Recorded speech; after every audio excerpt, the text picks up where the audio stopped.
예, 이사야 말씀을 함께 나눠야 되는데, 제가 그저께부터 감기 몸살을 심하게 하는 바람에 정신을 차릴 수가 없었습니다. 그래서 이전에 제가 했던 설교 중에 한 부분을 함께 나눌 수밖에 없는 것을 양해해 주시기 바랍니다.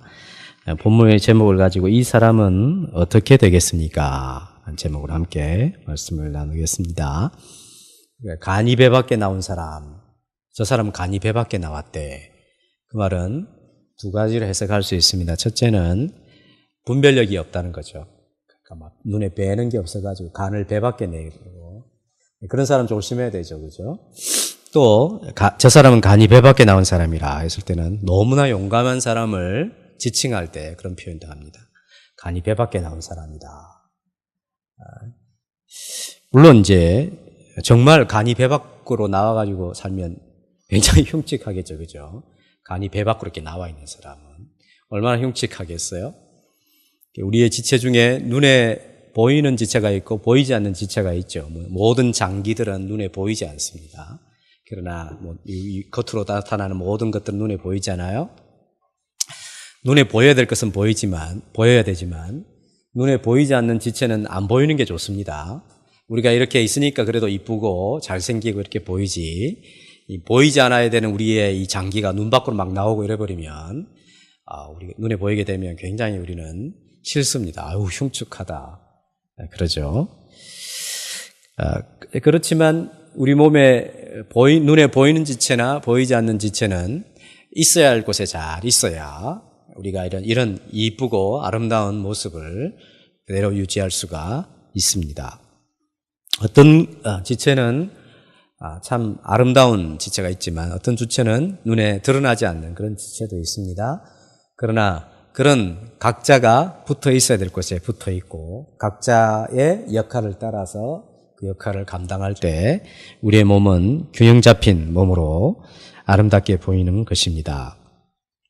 저는 설교자들이 수없이 많은 설교자들이 있죠. 근데 이제 설교를 들을 때나 또 설교문이 이렇게 있는 책을 이렇게 볼 때 위대한 설교자들이 있어요. 설교자들이.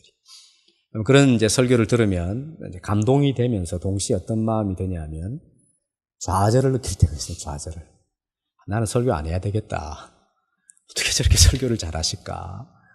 그냥 성도들 보고 저분 설교를 들으라. 그냥 이 설교문 읽어라. 이렇게 하는 게 훨씬 낫겠다. 이렇게 정말, 야, 저런 분 정말 너무 훌륭하다. 내가 설교하고 싶은 마음이 다 사라져버리게 만드는 그런 설교자도 있습니다. 무슨 말씀을 드리려고 하냐 하면 우리 몸에 여러 가지 지체가 있는 것처럼 우리가 세상을 살아가다 보면 다양한 사람들을 만나게 되죠. 그럼 다양한 사람들을 만나게 될 때 우리는 자연스럽게 그 사람과 내가 서로 이렇게 비교가 되게 되어 있습니다. 비교의식을 하게 되어 있습니다. 저 사람 키가 크니까 참 좋다. 저 사람은 참 잘생겨서 참 좋다. 저 사람은 어떻게 자기 말을 저렇게 조리 있게 잘할까? 나는 그러지 못하는데. 나는 내가 알고 있는 것이 열이라고 한다면 앞에 서서 이야기하라고 하면 셋밖에 표현을 못하는데 저 사람은 아는 게 5밖에 없는데 표현을 하면 그냥 열을 표현하는 것 같이 그런 표현력이 뛰어난 사람이 있지 않습니까? 사람은 서로 이렇게 지내면서 비교를 하게 되어 있어요. 게다가 우리가 살아가는 세상은 경쟁사회 아닙니까? 경쟁사회. 경쟁사회다 보니까 서로가 서로를 이렇게 자꾸 비교하는 그런 의식을 심어줄 때가 많습니다. 네 형은 이러는데 너는 왜 그러니? 누나는 이렇게 잘하는데 너는 왜 그렇게 못하니? 이런 말 하나 속에서 비교하는 그런 의식을 이렇게 자꾸 갖게 되는 것이죠. 학교에서도 성적을 매기지 않습니까? 성적을 안 매기면 참 좋겠는데 성적을 매깁니다. 그래야 또 이제 1등급, 2등급 이렇게 나누게 되잖아요. 사람이 살아가는 세상에서는 어차피 비교를 하게 되어 있습니다. 물론 그런 비교 중에 건전한 비교가 있습니다. 저 사람과 내가 비교했을 때 이거 참 부족하구나. 내가 열심히 해야지. 자기를 개발시키고 발전시키는 건강한 비교가 있습니다.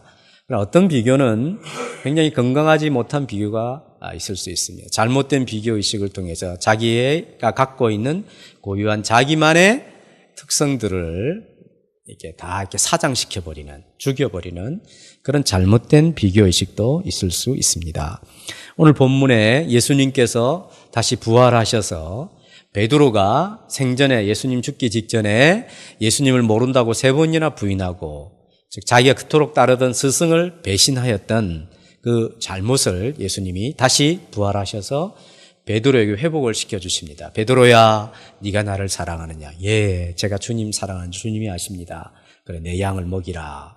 베드로야, 네가 나를 사랑하느냐? 예, 제가 주님을 사랑하는 줄 주님이 잘 아십니다. 내 어린 양을 치라. 이렇게 해서 이제 베드로의 잘못을 용서해 주시고 다시 일꾼으로 부르시는 장면입니다. 그리고 예수님이 말씀하시기를 네가 젊어서는 스스로 띠를 띠고 네 원하는 대로 막 다녔다는 것이죠. 그러나 네가 늙게 되면 그렇게 하지 못한다는 것입니다. 늙어서는 네가 팔을 벌리니 남이 네게 띠띠우고 네가 원하지 아니하는 것을 사람들이 너를 이끌어 가리라. 이런 이야기를 합니다. 그 이야기를 들어서 베드로가 기분이 좋았을까요? 부담스러웠을까요? 부담스럽죠. 사람은 누구나 자기 마음대로 하고 싶어 하잖아요. 내가 띠띠고 내가 가고 싶은 데 가고 그렇게 하고 싶어 하는데 이제 그것은 젊었을 때 일이고 이제 나이가 들게 되면 베드로 너는 그렇게 하지 못하고 남이 네게 띠를 띠우고 막 억지로 너를 끌고 가듯이 네가 원하지 않는 것으로 사람들이 너를 이끌어 가리라. 부담스럽고 조금 걱정스러울 만한 베드로의 노년에 대하여 이야기를 합니다. 이 말씀을 예수님께서 베드로에게 하신 것은 베드로가 어떻게 죽어서 하나님께 영광을 돌릴 것인지에 대한 내용이라고 19절에 해설을 해주고 있습니다. 그죠? 이 말씀을 하시면 베드로가 어떠한 죽음으로 하나님께 영광을 돌릴 것을 가리키심이라. 이 말씀을 하시고 베드로에게 너는 나를 따르라 그랬습니다. 사람의 죽음도 그냥 죽는다는 것은 무조건 나쁜 것이고 부정적인 것이 아니구나. 어떻게 죽느냐에 따라서 그것을 통해서 하나님께 영광을 돌릴 수 있는 것이구나. 그것을 일단 알 수는 있습니다.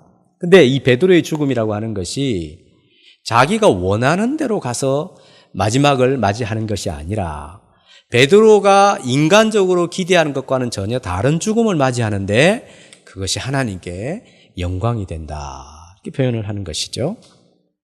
베드로가 이런 느낌을 받았어요. 부담스러운 느낌을 받았어요. 그래서 예수님이 너 나를 따르라. 그러니까 이제 부담스럽죠, 마음에. 그러니까 예수님의 품에 의지해서 제자 중에 제일 젊은 요한복음을 기록한 요한도 예수님을 따르고 있으니까 물었어요. 예수님, 저 요한은 어떻게 되겠습니까? 나는 젊어서는 띠띠고 마음대로 다닌다 했고 늙어서는 내 마음대로 할 수 없어서 이렇게 어떤 내가 원치 않는 죽음을 당하여 하나님께 영광을 돌리는 그런 죽음을 맞이한다 그러는데 이 사람은 어떻게 되겠습니까? 이 젊은이 어떻게 되겠습니까? 그렇죠. 그러니까 예수님이 이 사람을 내가 다시 올 때까지 남겨두고자 할지라도 네가 무슨 상관이냐? 너는 거기에 상관하지 말고 너는 나를 따르라. 이렇게 말씀을 하시죠. 그래서 이 말이 오해가 돼가지고 예수님이 다시 오실 때까지 요한이 살아있을 것이다. 이런 말씀도 오해했다는 것이죠. 그래서 아직도 어떤 사람은 지금 이 세상 어딘가에 요한이 아직도 하얀 수염, 흰 수염을 하고 백발이 성성해가지고 어느 곳에 지금 살아있을 것이다. 왜? 예수님이 그렇게 말씀하셨기 때문에 이런 착각을 하는 사람이 있습니다. 그 말이 아니라 예수님 지금 말씀하시는 것은 베드로야 나는 너를 부를 때에 네가 너만이 가야 될 길을 내가 너를 부르는 것이다. 네가 가야 될 길이 있고 요한이 가야 될 길이 있다. 너와 요한이 가야 될 길이 서로 다르다고 해서 괜히 비교하면서 이 사람은 어떻게 되겠습니까? 그런 관심은 꺼라. 이렇게 말씀을 하시는 것이죠. 베드로야, 너는 네가 원하는 육신적으로 원하는 죽음을 당하지 않고 네가 원치 않는 죽음을 당하여서 하나님께 영광을 돌리는 그런 삶을 너는 살게 될 것이다. 이 요한은 요한 나름대로 하나님 앞에 부름을 받아서 그 일에 충성스럽게 살다가 요한은 요한의 방식을 따라서 하나님께 영광 돌리는 삶을 살 것이니까 괜히 그 사람 찝쩍대고 비교하지 마라. 이런 것이죠. 형제들이 이렇게 둘이 있으면 이제 막내에게 야 너는 이렇게 하고 이렇게 해라. 그러면 이제 큰애가 그러면 쟤는 저러는데 나는 왜 그래요? 이렇게 표현할 수 있죠. 너는 너고 얘는 얘다. 그렇게 표현하는 것입니다. 베드로는 베드로식으로 하나님께서 그를 부르시고 또 베드로를 하나님이 쓰시고 싶어 하시는 부분이 있는 것이죠. 요한의 성향이나 요한을 통해서 하나님이 하시고 싶어 하시는 일이 있는 것입니다. 베드로에게 말씀하시는 것은 괜히 그 사람 일에 관심을 기울이지 말고 그 사람과 비교하여 네가 어떠니 저떠니 그렇게 생각할 필요가 전혀 없다. 이렇게 말씀을 하시는 것입니다. 다시 말씀을 드리면 베드로는 지금 요한에 대하여 쓸데없이 비교하는 의식을 버리라. 예수님이 말씀을 하시는 것입니다. 사람이 잘못된 비교의식에 빠지게 되면 무엇보다도 자기 자신에 대하여 만족할 줄 모르는 사람이 됩니다. 우리가 역사상 그 어느 때보다도 굉장히 풍요한 시대를 살고 있습니다. 자주 드린 말씀입니다. 우리가 돈 한 2, 3만 원만 내면 옛날 임금님이 먹던 수라상보다 훨씬 더 좋은 대접과 음식을 먹을 수가 있는 그런 풍성한 시대에 살고 있습니다. 그럼에도 불구하고 만족하는 사람이 거의 없는 듯이 보이는 느낌을 갖게 되는 것입니다. 왜 그럴까? 그것은 내가 가진 것보다는 못 가진 것에 더 집착하고 또 나의 고유한 모습을 잘 긍정적으로 생각하고 받아들이기보다는 누군가 자꾸 비교하고 그런 것들 때문에 오는 이유라고 생각이 듭니다. 만족할 줄 모르는 사람. 그것은 잘못된 비교의식에서 오는 것이죠. 아파트 단지에서 살다 보면 내 자식을 이렇게 키워가는데 과외를 안 하고 학원이라든지 이렇게 과외의 공부를 안 시키고 싶어도 그러지 못할 때가 있습니다. 왜냐하면 어느 날 애가 밖에 가서 놀다 오너라 했는데 금방 들어와요. 왜 왔어? 그러니까 아무도 없어요. 놀 친구가 없어요. 어디 갔을까요? 다 방과 후에 전부 다 학원 간 거죠. 학원. 놀 친구가 없으니까 뭐 금방 들어오는 것이죠. 그렇게 될 때 이제 부모는 야, 이거 이러다가 내 애가 너무 뒤처지는 거 아닌가. 불안한 마음이 생기기 시작합니다. 그래서 이제 아파트 단지에 있다 보면 원래 남편 혼자 벌어서 먹고 살 수 있을만 한데 옆집에 애들이 막 이제 좋은 학원을 다니고 성적 올라가고 막 이러니까 불안하잖아요. 그러니까 이제 좋은 학원 보내야 되니까 돈은 없고 어떻게 하냐면 아내도 이제 이게 직업 전선에 뛰어들기 시작하는 거죠. 왜 직장을 다니십니까? 이러면 나 자신을 조금 더 개발시키고 이런 이야기 하지 않고 자식 학원비 때문에 나가게 된다고 그렇게 이야기하시죠. 비교를 자꾸 하게 되는 것입니다. 그것은 너무나 당연한 것입니다만 이렇게 잘못된 비교를 통해서 나는 저런 것이 부족하구나 이렇게 생각해 버리게 되면 만족할 줄 모르는 사람이 되는 것이죠. 이스라엘 왕 중에 아합 왕이라고 하는 사람이 있었습니다. 아합 왕, 북쪽 왕인데 굉장히 악한 왕이었죠, 하나님께. 이 아합 왕 궁궐 옆에는 나봇이라고 하는 사람이 아름다운 포도원을 하나 가지고 있었습니다. 근데 이 아합 왕이 어느 날 보니까 이 포도원이 너무 탐이 나는 것입니다. 너무 탐이 나니까 자기가 가지고 있는 이 포도원과는 비교할 수 없는 엄청난 부와 권력이 아무것도 아닌 것처럼 생각이 들었어요. 저거 가지지 못하면 내가 죽을 것 같아. 그래서 나봇에게 찾아갔습니다. 야, 나봇, 이 포도원을 나한테 넘겨줄 수 없겠냐?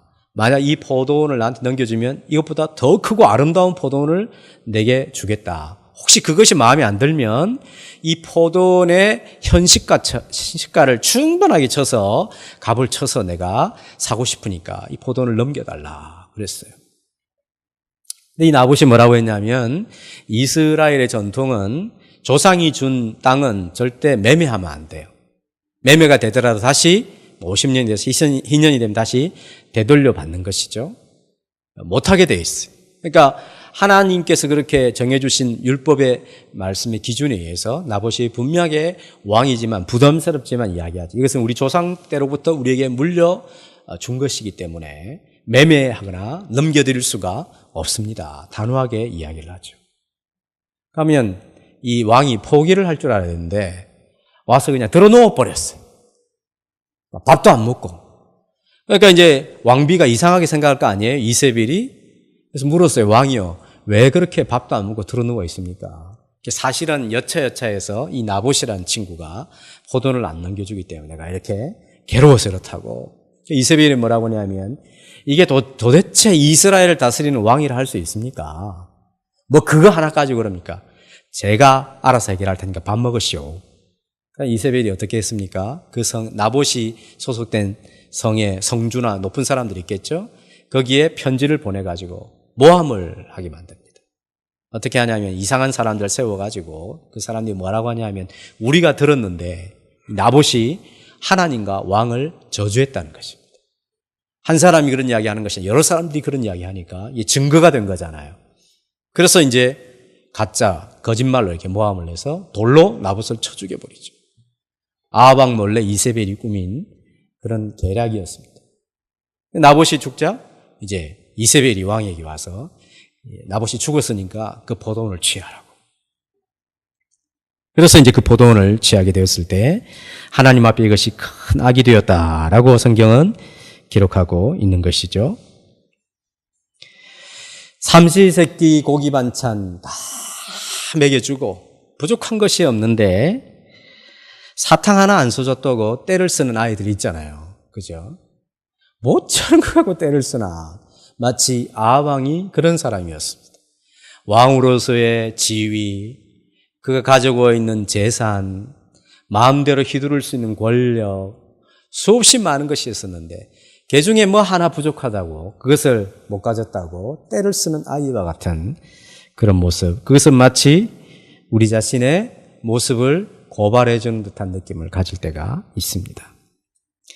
역사상 어느 때보다 우리가 풍성한 시대를 살고 있으면서 우리 늘 뭔가가 부족한 것처럼 만족할 줄 모르는 그런 사람이 되고 말았습니다. 이것이 자기가 가지고 있는 잘못된 비교의식을 지니게 되게 되면 이런 오류와 함정에 빠지게 되어 있는 것입니다. 아버지가 이웃집 자식을 이렇게 바라보면서 내 자식을 대할 때 왜 너는 이웃집 애처럼 그렇게 못하냐 이렇게 비교를 하게 되면 자식이 어떤 마음을 가지냐면 말은 못하지만 어떤 말을 가지게 되냐면 걔를 자식 삼아 살지 이런 생각이 들죠.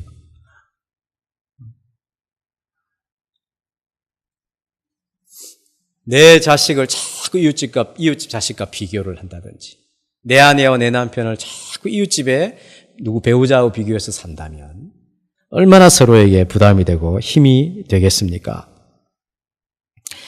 교인들을 돌보는 목회자로서의 삶을 살아야 되는데 숫자 노름에 빠져가지고 자꾸 이웃 교회하고 비교해 가면서 그렇게 하다 보면 교인들을 들들 볶는 그런 목회자가 될 가능성이 많죠.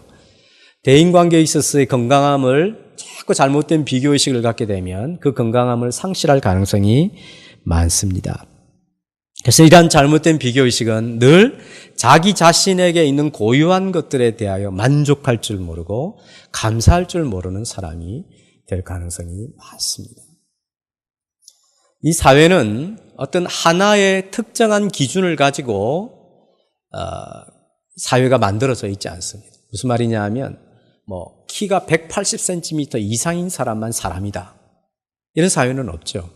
그러면 우리 이 중에 이경일 집사님만 사람이죠. 우린 다 사람이 아니죠. 공부 10% 안에 드는 사람들만 진정한 이 대한민국을 건설할 수 있다. 이렇게 되어 있지 않습니다. 돈은, 재산은 적어도 20억 이상이 되어야 그 돈이 있는 거지. 그런 사람이 사람답지. 이런 기준으로 이 사회가 구성되어 있지 않습니다.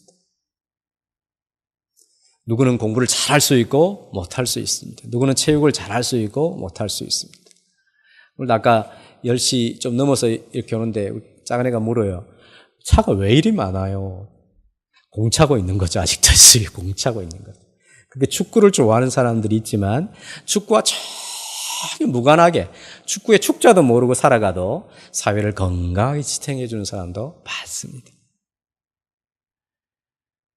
그래서 우리가 어쩔 수 없이 비교할 수밖에 없지만 그러니까 그 비교를 통하여 잘못된 비교의식을 가지게 되면 자기 자신에 대한 긍정적인 태도를 잃어버리게 되고 건강한 대인관계도 상실하고 올바른 공동체를 이루어갈 수가 없게 되는 것입니다.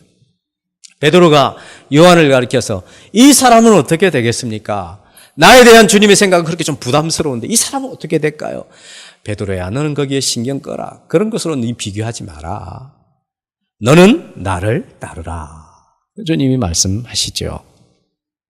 이 잘못된 비교의식은 하나님이 내게 원하시는 가치 있는 일들을 못 보게 하는 그런 나쁜 요소가 있습니다.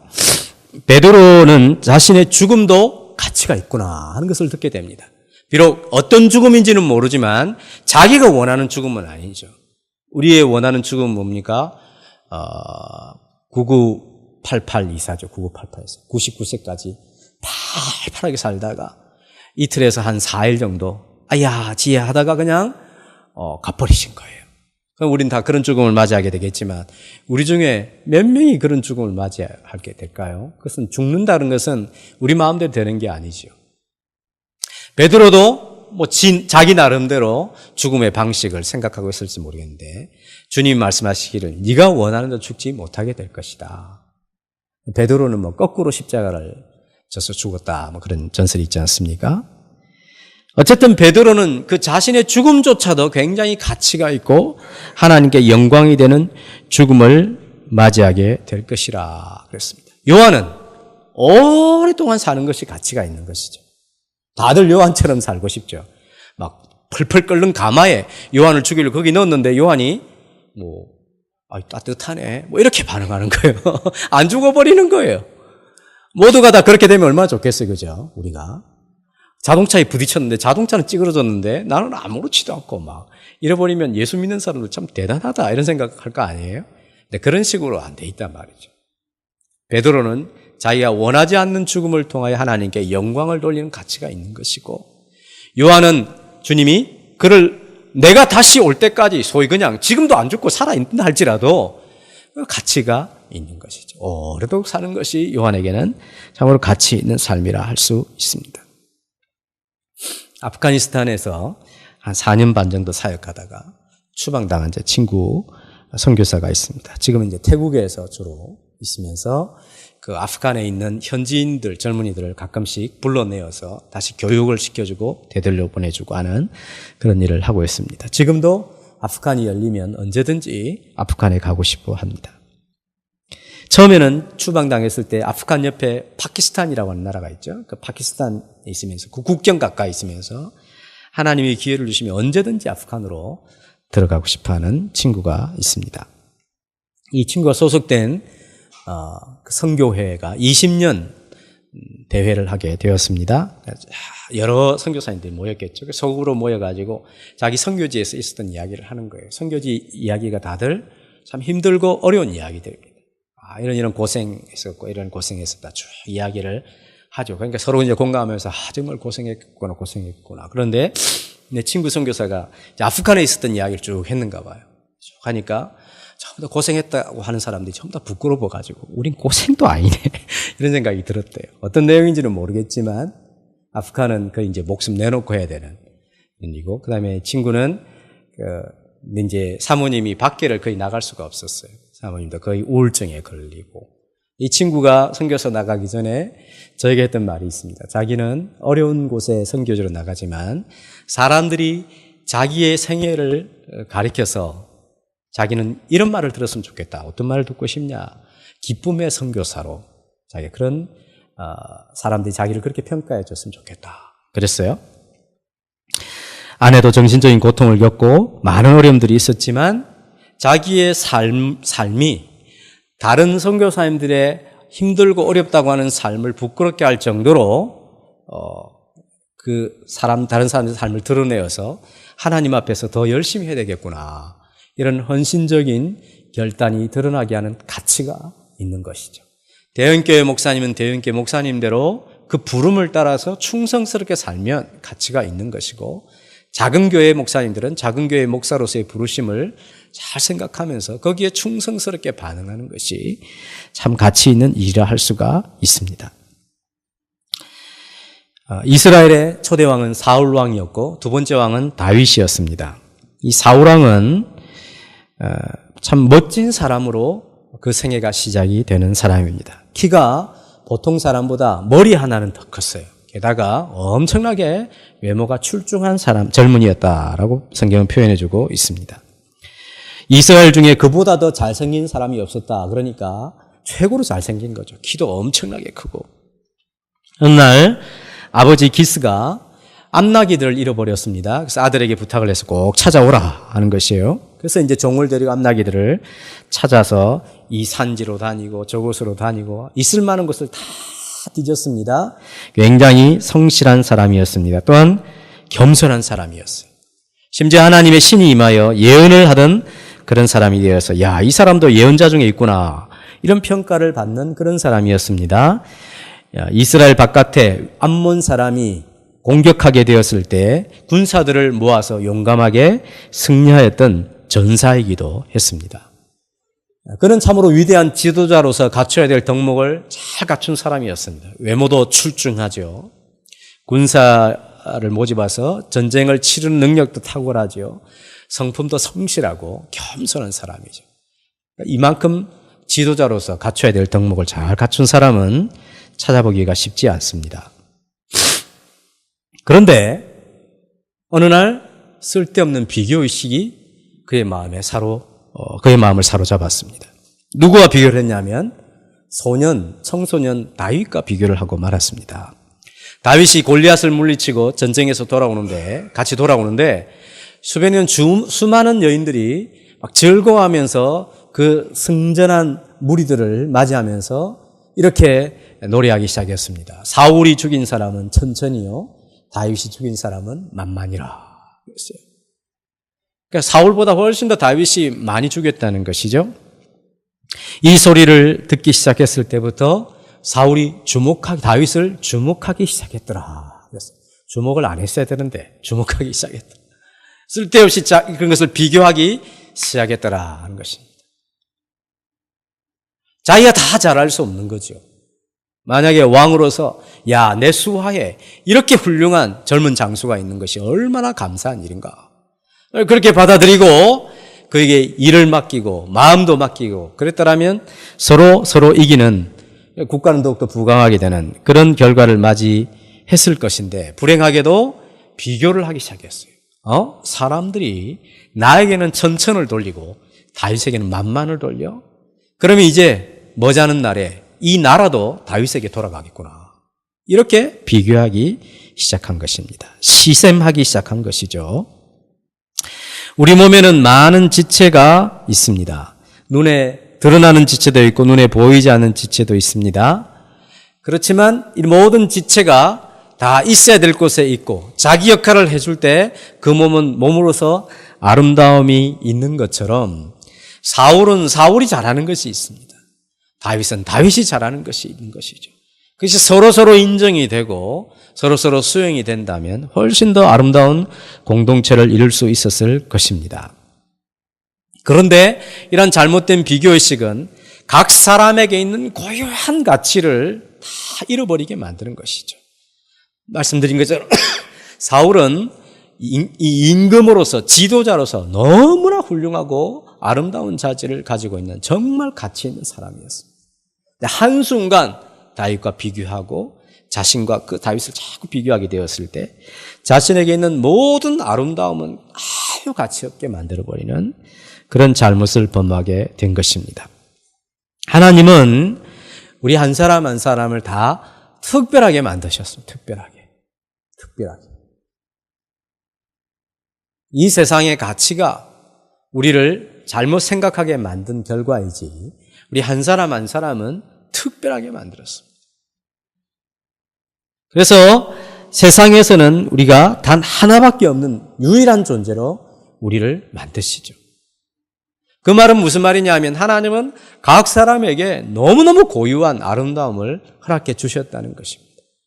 근데 그 아름다움도 비교를 해버리게 되면, 잘못된 비교의식을 갖게 되면 그 아름다움을 하나의 쓸데없는 것으로 생각을 하게 된다 하는 것이죠. 어떤 목사님이 넷째 아이를 갖게 되었다는 넷째 아이. 산부인과 의사 말이 이 아이는 아무래도 다운 증후군 같다. 그래서 아이를 지우는 게 좋겠습니다. 목사님께 그렇게 이야기했대요. 목사님 고민을 많이 했겠죠. 그렇잖아요. 목사라도 고민이 되죠. 내 몸에서 날 아이가 장애가 있다니 고민이 될 것입니다. 그래서 기도를 하고 나서 마음에 결정을 했습니다. 내가 다운 증후군이라 할지라도 내 아이를 낳겠다. 그래서 아이를 낳아보니까 아니나 다를까 진짜 다운 증후군이었어요. 주변에 이제 동료 목회자들이 많이 위로했겠죠. 참 어쩌냐고 어떻게 하냐고 위로를 많이 했을 것입니다. 그런데 놀라운 일이 일어나게 되었습니다. 그 교회 교인들이 목사님에 대한 평가가 달라지기 시작했습니다. 우리 교회 목사님 설교가 달라졌어요. 우리 목사님 전에는 물론 전에도 우리를 잘 이해해줬는데 전에보다도 훨씬 더 우리를 잘 이해해주는 목사님이 되었습니다.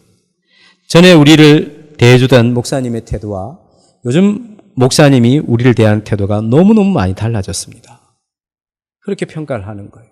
그러니까 목사님이 이 아이를 다운 증후군이 넷째 아이를 키우고 양육하면서 목사님이 많은 생각이 달라진 것이죠. 하나님에 대해서, 사람에 대해서, 사랑에 대해서, 긍휼에 대해서 많이 달라지게 된 것입니다. 지금 이 아이는 벌써 한 10살이 넘었는데 지금 이제 착하고 또 거의 정상적으로 잘 자라고 있답니다. 하나님 우리에게 말씀하십니다. 너희는 한 사람도 예 없이 택하신 족속이요 왕 같은 제사장들이요 그의 거룩한 나라요 그의 소유된 백성이라. 한 사람 한 사람 하나님의 눈에는 버릴 것이 없는 너무나 가치 있고 존귀한 하나님의 자녀들이라 말씀하십니다. 어디서부터요? 지금 이 살아있는 우리 이 상태에서 이 존재의 모습 그 자체로도 충분히 우리가 너무나 가치 있고 아름다운 존재라고 하나님이 말씀하십니다. 우리 이 땅에서 우리가 서로 섬기도록 부름받은 하나님의 백성들입니다. 베드로는 요한이 요한복음을 기록할 당시에는 이미 죽음을 당하고 세상에 없는 것이죠. 그죠? 이 요한복음을 기록했을 때가 한 90년 가까이 되니까 베드로는 이미 거꾸로 십자가를 졌는지 모르지만 그렇게 사형장에서 사라졌습니다. 이 말씀을 요한이 이렇게 기록하고 있는 것은 자기도 들었던 말씀이죠.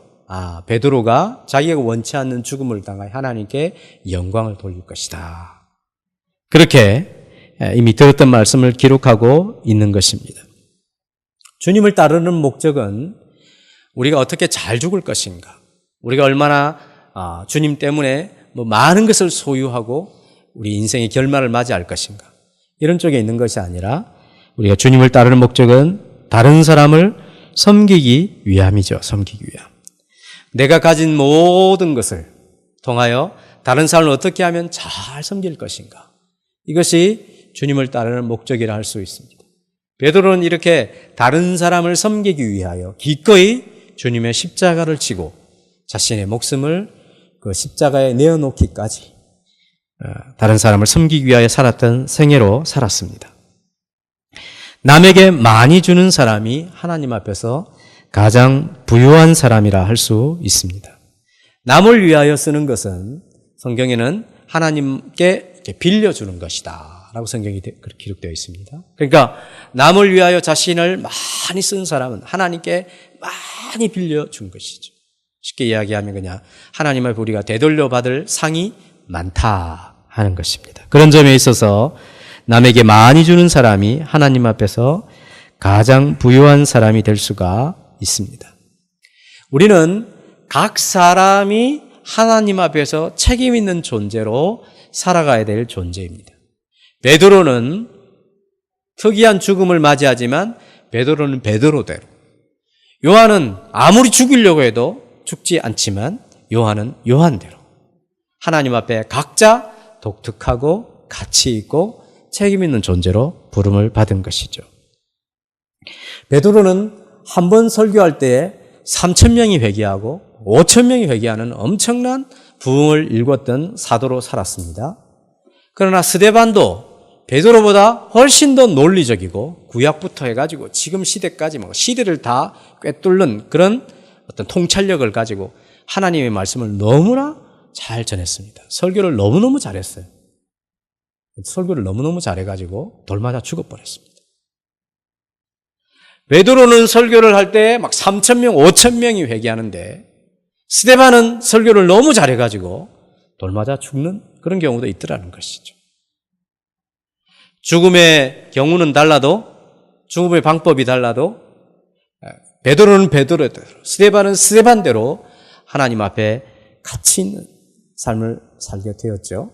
스데반은 자기가 죽을 때에 그 옆에 누가 있었냐면 사울이라고 하는 청년이 있어요. 사울이라고.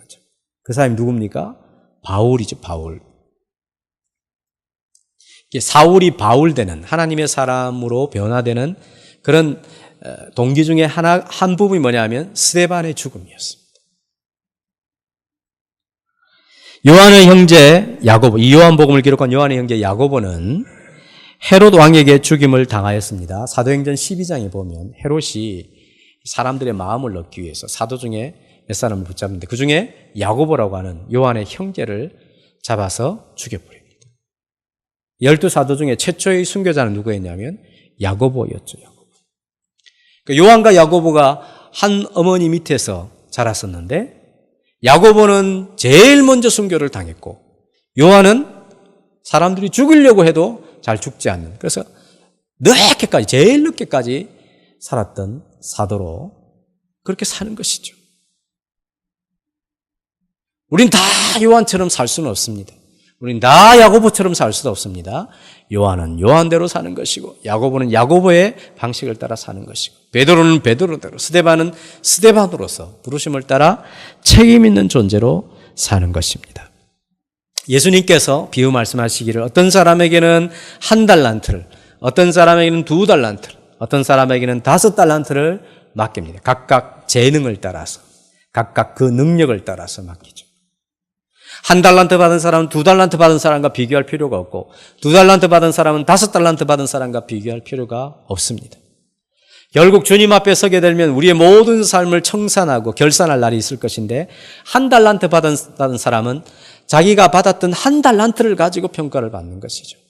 2달란트 받았던 사람은 2달란트 받았던 것으로 평가를 받는 것입니다. 5달란트 받았던 사람도 5달란트 받은 것으로 평가를 받는 것이죠. 1달란트 받은 사람에게 너 왜 2달란트 받은 사람처럼 일 안 했냐?